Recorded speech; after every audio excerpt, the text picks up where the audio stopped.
Good morning. This is All India Radio, Kohima. The morning news read by Jonas Yantan. The week-long 7th session of the 13th Nagaland Legislative Assembly, NLA, commences today. The session will begin with Governor R.N. Ravi's address, followed by obituary reference and motion of thanks to the Governor's address.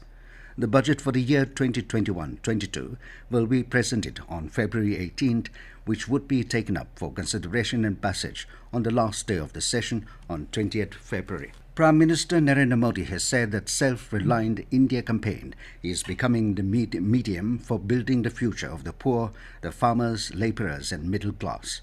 Addressing BJP MPs on the death anniversary of Pandit Deen Dayal Upadhyay, Modi said the transformational changes taking place in the field of infrastructure will make the lives of citizens easier.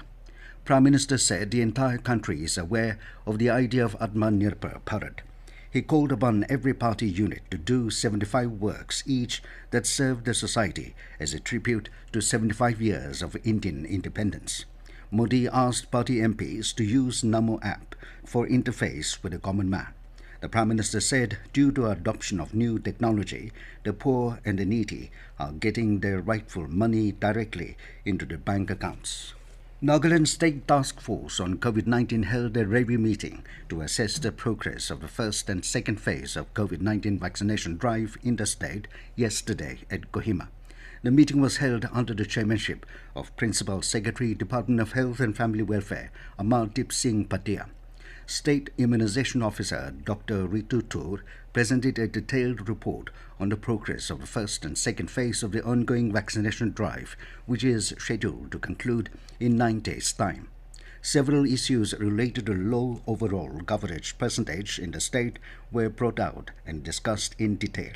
In this regard, the State Task Force discussed steps required to be undertaken to tackle the problem of low coverage percentage and to ensure that number of vaccines administered increases rapidly in the remaining 9 days before the conclusion of Phase 1 and 2 of the COVID-19 vaccination drive. In Nagaland, a total of 10,154 beneficiaries have received COVID vaccination till date. According to a press release from the Director of Health and Family Welfare, 3,480 frontline workers and 6,674 healthcare workers have been vaccinated across the state at 243 sessions from all the districts. The release stated that no adverse events or side effects requiring medical intervention have been reported during the vaccination drive.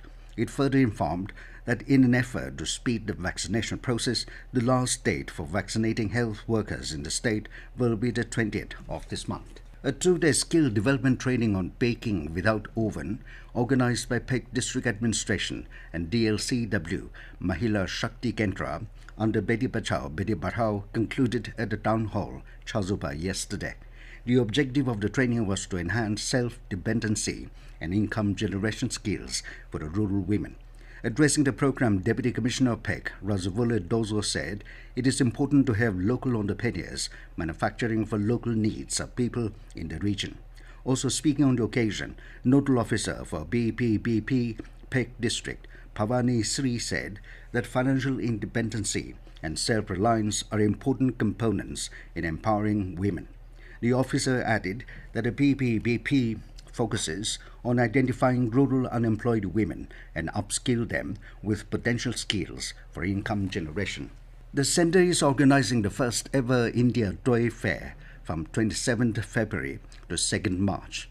Women and Child Development Minister Smriti Zubin Irani, Education Minister Ramesh Pokhriyal Nishank and Commerce and Industry Minister Piyush Goyal jointly inaugurated the website of the India Toy Fair 2021 in New Delhi yesterday. Speaking on the occasion, Women and Child Development Minister Smriti Irani said Centre had proposed to organize the first India Toy Fair to fulfill the requirements of a modern India and also to provide support to the toy manufacturing industry. She said a website, indiatoyfair.in, has been inaugurated for the purpose of registration. The minister said invitations are being sent not only to schools and colleges across India, but also to traditional, handcrafted toy artisans. And as the nation fights COVID-19 pandemic, Let us all remember to stay safe and protected by following these three simple steps. Wear a face mask, wash hands frequently with soap and water, or use hand sanitizer, and follow social distancing norms. With that, we come to the end of the morning news.